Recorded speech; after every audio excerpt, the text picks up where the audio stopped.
জামাত ইসলামী কন্টাকুট ইউনিয়নের আজকের ইফতার মাহফিলের সম্মানিত সভাপতি হাসান মজুমদার, উপস্থিত ইউনিয়নের সাবেক সম্মানিত চেয়ারম্যান ইকবাল হোসেন মজুমদার সহ অন্যান্য সম্মানিত দায়িত্বশীল ভাইরা, ভিডিও সহকর্মী ভাইরা, আসসালামু আলাইকুম রহমতুল্লাহি ওয়া বারাকাতুহু। আল্লাহ শুকরিয়া আদায় করছি আজকের এই ইফতার অনুষ্ঠানে একত্রিত হওয়ার সুযোগ লাভ করতে পেরেছি আলহামদুলিল্লাহ।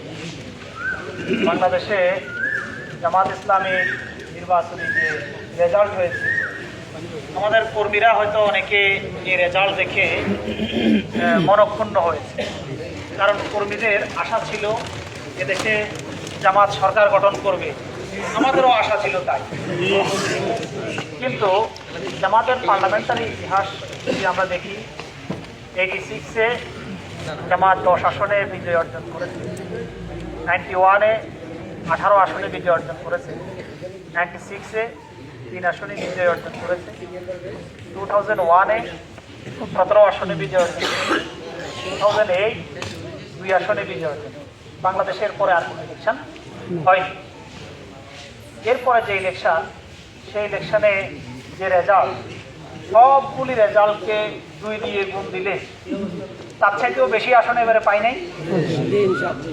30টা আসনে জামাত 5000 ভোটের ব্যবধানে, মানে 1 2 3 4 5000 ভোটের ব্যবধানে সেকেন্ড হয়েছে। এটাই হচ্ছে ইঞ্জিনিয়ার। এজন্যে আইনি প্রসেস চলবে ইনশাআল্লাহ। এরপরেও জামাতের ভোটের যে পার্সেন্টেজ সারা বাংলাদেশে, বিএনপির সাথে আমাদের পার্সেন্টেজ সেটা হলো সারা দেশ হিসাব করলে 2%-এর বেশ কম। আমাদের হাতে সময় আছে হলো 5 বছর। কেউ যদি 5 বছর কাজ করে, ভালো কাজ করে, যারা সরকারে আছে, যারা বিরোধী দলে থাকে, আপকামিং গভর্নমেন্ট এরাই কম, এটাই হলো স্বাভাবিক, ঠিক কিনা? তাইলে যদি 2%-এর জন্য আমরা 5 বছর কাজ করি, এটা কি অর্জন করা আমাদের পক্ষে সম্ভব না? ইনশাআল্লাহ নেক্সট গভর্নমেন্ট বাংলাদেশ জামাত ইসলামী গঠন করবে ইনশাআল্লাহ। বাংলাদেশ